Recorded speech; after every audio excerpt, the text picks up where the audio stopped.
Diretso lang ang tingin at lakad ko. Hindi ko. Naibala pang tignan siya. Alam kong. Nakatingin lang din siya sa akin. Dapat ko bang ikatuwa na tinatapunan niya? Ako ng pansin. I am sure, galit na naman siya sa akin.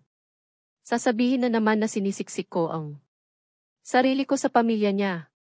Bakit nandito ka? Tanong niya. Sinundan pa. Talaga niya ako dito sa kusina. Huwag kang mag-aalala, bukas aalis din. Ako dito, sagot ko sa malamig na tono. That's not what I mean, Anya. Ayaw ko nang tanungin pa siya.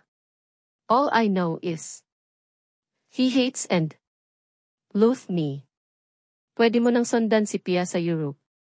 Hindi kita pipigilan, pipirmahan ko ang annulment papers. Kakausapin ko din ang magulang mo. Huwag mong isipin na nagpapakahero ako sa ating dalawa. Ayaw ko nang madagdagan ang stress ko. Stress na. Stress na tayong pareho. Matutulog na ako, good night, sabi ko at tinalikuran ko na siya. Hindi ba dapat sa bahay ka umuwi? Tanong niya. Kinilabutan ako sa narinig ko. Did I hear it? Right. Kaninong bahay? Tanong ko pero hindi ko siya nilingon. Sa bahay ba ng magulang ko o sa bahay? Muna pinatayo mo para kay Tia. Hindi siya. Agad nakasagot kaya naman humakbang na. Ako. Nag-iba yata ang ihip ng hangin. Hindi. Nalulungkot lang siya at naghahanap ng comfort dahil stress siya sa pag-aaway nila ni Tia. Pero kailangan pa ako naging tagabigay ng comfort sa kanya. Madami siyang flings na takbuhan niya. Anytime he wants. Nang paakyat ako ng hagdanan ay nakita ko si Almira na nakatayo sa taas. Nandito pala ang asawa mo. Don't tell me. Sinusundo ka, tudyo niya at nangisi. Umiling lang ako. Nag-iba na yata ang ihip ng hangin. Namis. Kao, dagdag pa niya at mahinang tumawa. Baka stress lang sa kabit niya, sagot ko at pumasok na sa kwarto. Hindi ko naiisipin pa si Alwin. Kailangan ako ng kumpanya. Kung babagsak ang kumpanya, madaming tao ang madadamay. Kailangan ko ng matulog dahil papasok pa ako sa opisina bukas ng maaga. Nagising ako sa sunod-sunod na pagtawag. Sa pangalan ko. Si Almira na mukhang kakagising lang din. Bakit? Tanong ko. Madilim pa sa labas. 3:00 pa lang ng madaling araw base sa digital clock. Nasa baba ang mga kaibigan ni Kuya, Ani. Almira. Kumunot naman ang noo ko. Dapat ba manggising siya dahil lang nandyan ang mga kaibigan ng kuya niya? Tamad akong bumangon at tinignan siya. Mukha siyang tuliro. Bakit? Tanong ko sa inaantok na tono. Magbihis ka, pupunta tayo ng ospital. Nataranta ako sa sinabi niya. Ang bilis din ng pintig ng puso ko, kinakabahan at natatakot. Naaksidente daw si Kuya, Anya at sunod. Sunod na ang pag-agos ng luha niya. Naiiyak na din ako pero binilisan ko ang kilos ko. Kinuha ko ang jacket ko at wallet. Tara, aya ko kay Almira. Habang papunta sa ospital ay napapaisip. Ako. Nagpunta siya sa bahay ng magulang niya. Nang lasing. Tapos umalis ulit siya. Lagi naman siyang umiinom at nalalasing. Nagagawa pa din naman niyang mag-drive. God, huwag mo pong pababayaan ang asawa ko. Asawa ko pa din naman siya kahit hindi asawa ang turing niya sa akin. Hanggat hindi ako nakakapirma sa annulment paper, asawa pa din niya ako sa batas at sa mata ng Diyos. Nang makarating kami sa ospital ay nandoon na ang mga magulang ni Alwin. Ang mga kaibigan niya ay kumpleto din. Ano bang nangyari? Lagi naman siyang nagiinom at nakakauwing safe, wika ni Almira. Tahimik lang ako at wala pa ding humpay ang mabilis na tibok ng puso ko. Alam mo naman kapag emosyonal tayo at nakainom, wika ni Jethro. Nilingon nila akong magkakaibigan, leke ako ang may kasalanan. Nang nangyari, dahil ba hindi siya agad makasunod kay Tia? Dahil ba kailangan pa niyang magstay ng isang buwan bago sumunod? Dahil ba kailangan niyang akuin ang manage ng kumpanya namin? Nakaramdam ako ng guilt dahil sa nangyari. Kay Alwin, pakiramdam ko ako iyong kontrabida sa pagmamahalan nila ni Tia. Iniwasan daw niya ang sasakyan na makakasalubong niya. Mabilis ang patakbo niya kaya naman malakas ang naging impact ng pagbangga niya sa poste. Yuping-yupi daw ang harap ng sasakyan niya. Himala at hindi siya nagkaroon ng bali sa buto. Wala din siyang head injury. Panay ang dasal at pasalamat ko sa Diyos dahil hindi malala ang nangyari sa kanya. Madami siyang galos, pasa at gasgas sa kanyang mukha, braso at binti. Bugbog ang kanyang katawan dahil sa aksidente. May malaki din siyang pasa sa kanyang dibdib. 2 araw siyang nasa ICU dahil wala siyang malay. Though, sabi naman ng doktor, stable na ang lagay niya. Hinang-hina ako dahil sa mga nangyayari sa amin. Una si Daddy, ngayon naman si Alwin. Sa 2 araw ay hindi ako umuwi. Binantayan ko lang si Alwin. Mga minor subjects na lang naman na ang ititake ko na exam sabi ni Almira Mag. Request na lang daw kami ng handouts para makapag-review ako. Para sa araw ng exam, ay doon lang ako pupunta ng school. Pinupunas-punasan ko ng basang bimpo ang mukha at braso ni Alwin. Iniiwasan ko lang. Madampian ang mga sugat niya at baka masaktan siya. Nilagagyan ko ng ointment ang mga pasa at gasgas niya. Guwapo ka pa din kahit madami kang galos. At pasa, bulong ko.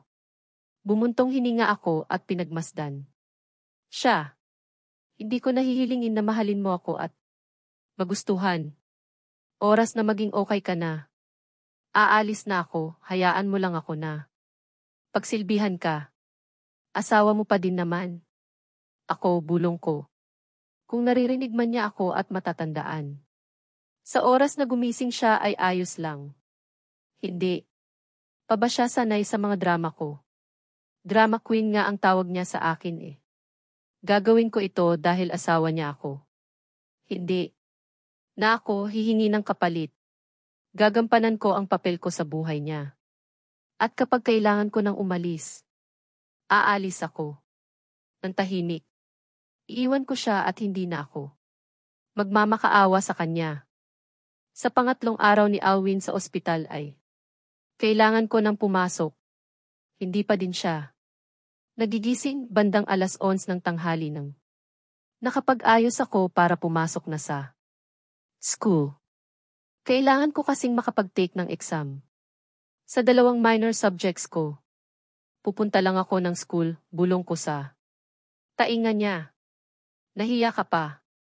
Halikan mo na, hindi ka naman niya masisinghalan. Tulog, so na. Almira habang nakangisi. Nakatayo siya sa hamba ng pintuan ng banyo. Mahina din akong tumawa at umiling. Naku, hindi mo na magagawa iyan sa sunod na mga araw, Anya. Mumiti lang. Ako. Sinabihan ko na kasi sila na aalis na ako. Kapag maging okay na si Alwin. Sa bahay na. Muna ako ni na tita tutuloy. Nakiusap naman ang mommy nila na baka pwede na tapusin ko na lang ang graduation. Mukhang matagal pa naman bago tuluyang makarecover si Alwin.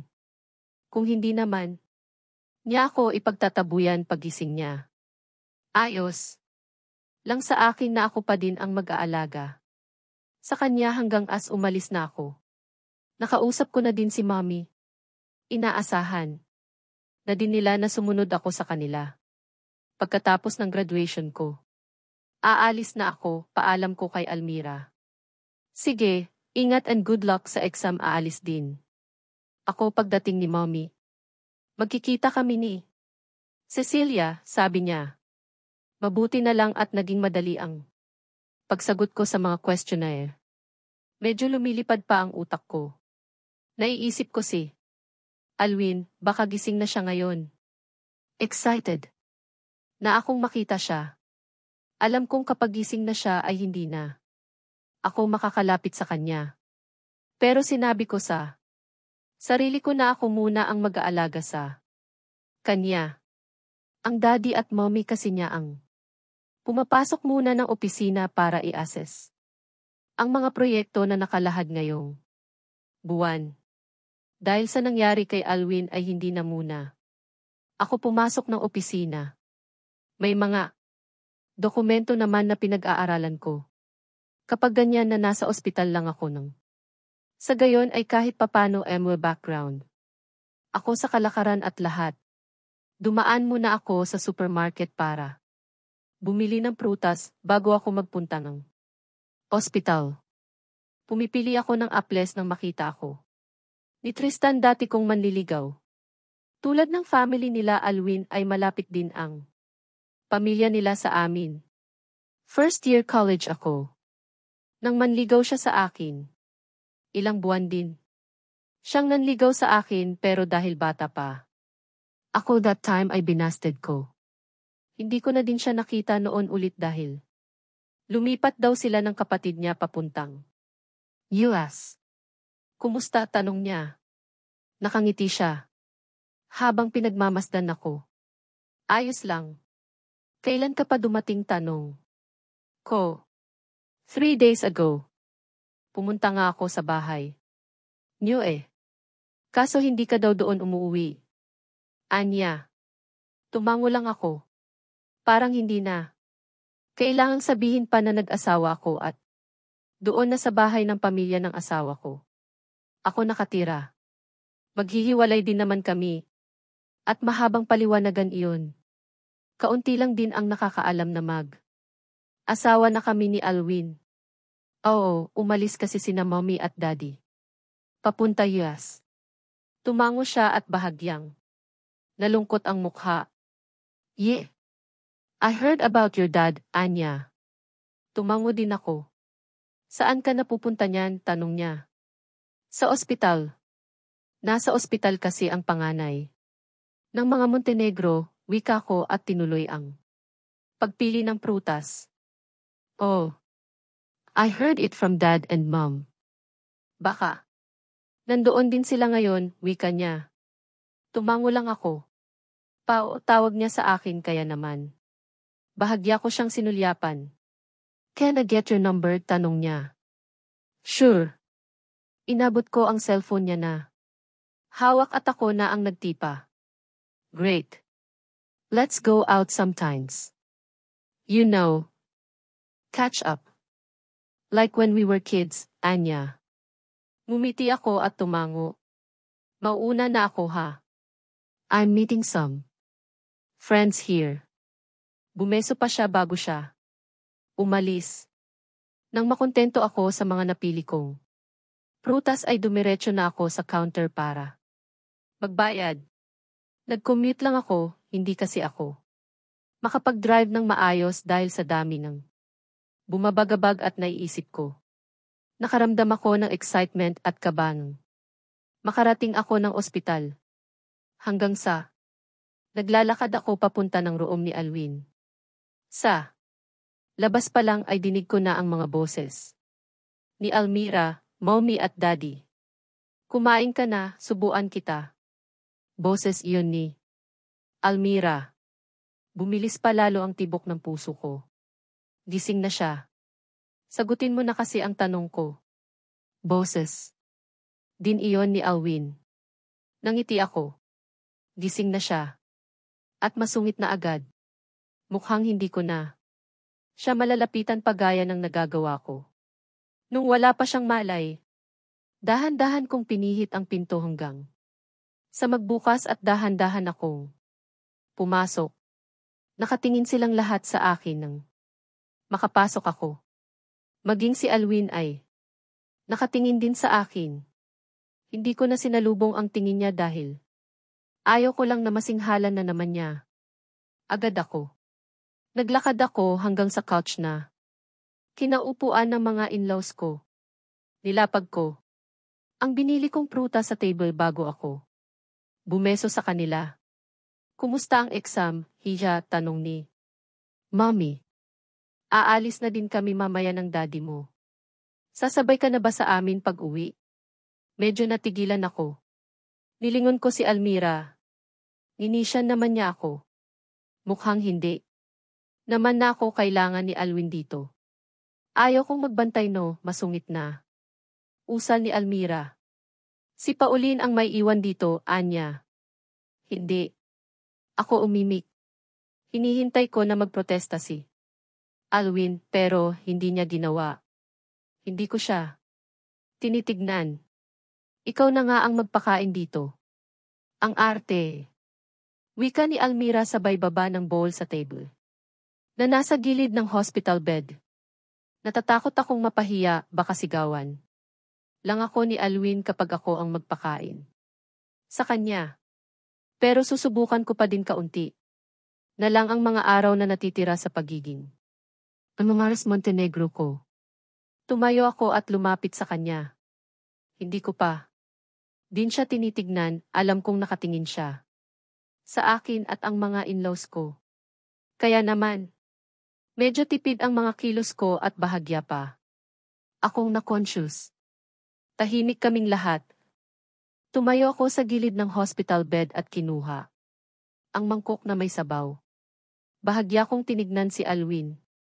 Nakatingin siya sa akin kaya naman iwas ako ng tingin.